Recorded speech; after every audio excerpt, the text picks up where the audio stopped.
Hi friends, നിങ്ങൾക്കിപ്പോൾ ആൻസസ്റ്റേഴ്സിൽ നിന്നുള്ള blessing എന്താണ് എന്ന് നമുക്ക് നോക്കാം.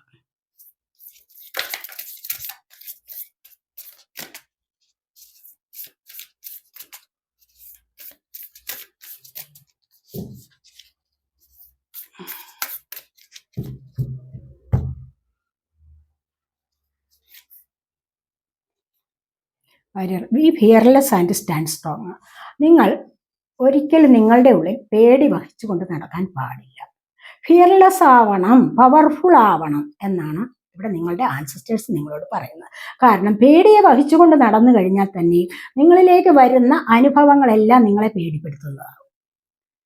മനസ്സിലായി? അതുകൊണ്ട് നിങ്ങളുടെ ഉള്ളിൽ ഏതെങ്കിലും തരത്തിലുള്ള എക്സാമിനേഷൻ എഴുതാൻ പോകുന്നു, അത് തോറ്റുപോകുമെന്നുള്ള ഭയം ഒരിക്കലും വേണ്ട. അതുപോലെ ഏതെങ്കിലും ഒരു സ്ഥലത്തേക്ക് നിങ്ങൾ പോകാൻ തുടങ്ങുന്നു, അവിടെ എനിക്കത് സാധിച്ചു കിട്ടുകയില്ല എന്നുള്ള പേടിയുണ്ടെങ്കിൽ അതിനെ കളയണം. നിങ്ങൾ പവർഫുൾ ആവൂ, പോസിറ്റീവായിട്ടിരിക്കുക, അതാണ് ഏറ്റവും നല്ലതെന്നാണ് ഇവിടെ നിങ്ങളുടെ ആൻസിസ്റ്റേഴ്സ് പറയുന്നത്. സ്റ്റാൻഡ് സ്ട്രോങ് ആയിട്ടിരിക്കൂ എല്ലായ്പ്പോഴും എന്നാണ് ഇവിടെ നിങ്ങളോട് പറയാൻ ആഗ്രഹിക്കുന്നത്.